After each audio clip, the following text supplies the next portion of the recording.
crazy. Before I go any further, sorry guys, I probably should have done this to start with, but I'm going to go through the panel. Damien, can you give us your background, your ethnicity, and your general background that you reckon is relevant to this sort of discussion? Yeah, sure. So my ethnicity is kind of interesting. It's Irish Lebanese. So my mum and dad, well, actually all my grandparents were born in Australia except my Lebanese maternal grandmother who was born in the US. So nobody was born in their native country. Yeah. But my Lebanese side, it's a Catholic Christian Lebanese like you, and I understand that we're from Batroun, somewhere. I've never been to Lebanon, unfortunately. I've been wanting to get there, but I've been remiss of me not to get there. All right. My mum's side was Irish, and both my parents are from Brisbane. I grew up in Brisbane. My parents did not travel much, so we were very much, I grew up in the Greek-Italian sort of ethnic, if I can say it, WOG area of Brizzy, the inner city West End, which in the 70s sort of became a bit more of a Vietnamese area.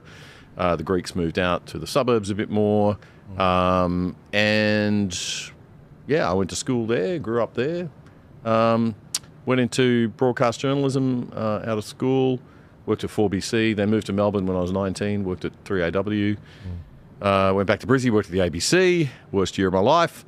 Then I was news director at Triple M Brisbane, FM 104 back in the day. And I went back to 4BC and hosted the Drive show and read the news for a few years there in the newsroom there. And then I left radio, decided that it was time to try TV, started working for Channel 10 in Brizzy in 97 and moved down here, down to Sydney rather, and did 2 years at Channel 10 Sydney. And then I left media and went into public relations, spent 20 years in PR, went to Hong Kong, and just came back to Australia 2020 with COVID, and can't believe the cultural change. Cannot believe it. It's amazing. Completely different. You've never been asked that on camera, have you? Your history, have you? I sat down and had many chats with Matt Wong at Discernible in 2021 when Discernible were producing The Other Side, my video podcast. So I did a few Discernible interviews with Matt where we talked about my history. Right, I must have missed it. Paul, yourself? Yeah. Well, as it applies to this topic, I mean, this just drives me nuts in so many different ways. I've been to 50 countries. The idea that things are that culture doesn't make a difference, that Australia doesn't have a extremely positive culture in the place of the world. I'm a child of immigrants. I'm an immigrant myself. My cultural and historical background includes colonizer and colonized. And so I pay reparations to myself on a weekly basis. This is it's just such an unhelpful beat up when it comes to this self-flagellation. About one of the most successful, wonderful countries in the world. And, having been to 50 countries, I came here for a reason. And it was a conscious choice pick out of having seen the way many peoples around the world interact with themselves. And there are positive and negative aspects to many cultures. But to say it doesn't make a difference, to how, I like people to be or how well an economy succeeds, it makes an enormous difference. And we have one of the most wonderful places in the world to live, and the idea that we don't value it and its culture is abhorrent to me. Yeah, but you've got a bit of, I think you forgot to tell them you've got a bit of Native American in you. Yeah. So my father comes from Ecuador, and so I've got some Native American in me, and my mom is Swedish, so I got a bit of Viking, so colonizer and colonized, and so it's a little complicated, in terms of but honestly, I don't think about it because I think we all have a way we like the world to be. Yeah. The way we like to treat people, the way we like to interact, and the idea of the cultural values that allow people to work together is a melting pot in some places, and it's civil war and sectarian violence in others. And I prefer the non-sectarian violence way of going about things. Yeah, Chris, tell me. Suck the culture, bigot, and sit at the back of the bus. Shut up about that you feel that you're being offended by whatever it is.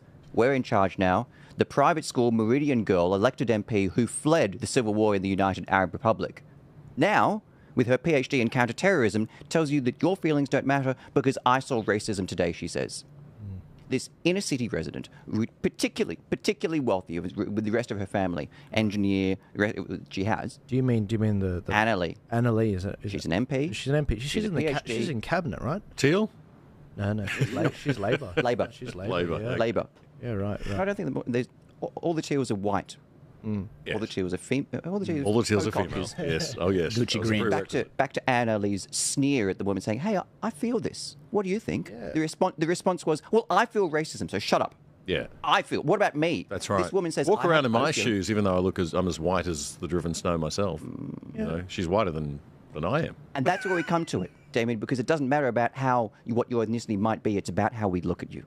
We may sit here and say, "Oh, we don't see race," because this is actually quite a multiple. Every panel with Journalists, look at all of us, right? Yeah, My mum was so brown Yeah. that she got discriminated against school. She was kept out of the sun because she was so brown. What was her background, sorry? God. Portuguese. Portuguese. And what was your dad's side?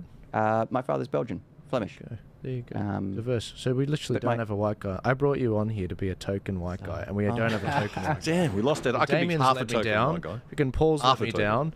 And Whiteness.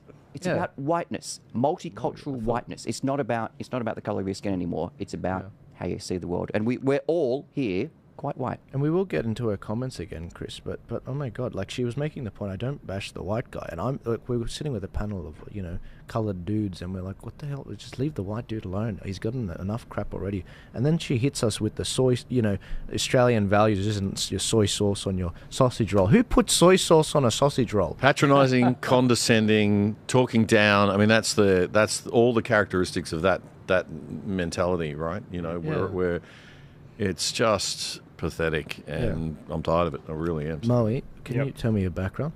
So I'm Australian Lebanese, brought up in Western Sydney at Bankstown.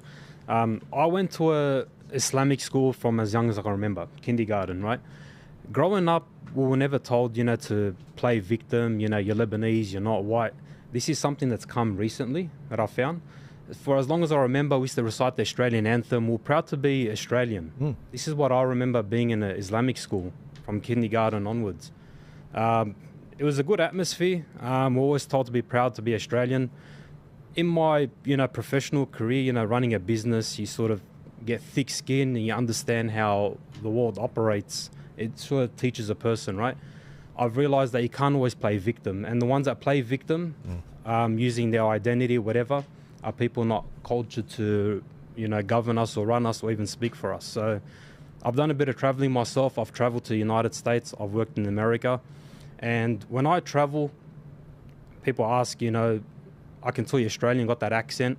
And they're actually astounded by, our culture. And, I tell everyone that I'm an Australian. I don't tell them I'm Lebanese or Muslim.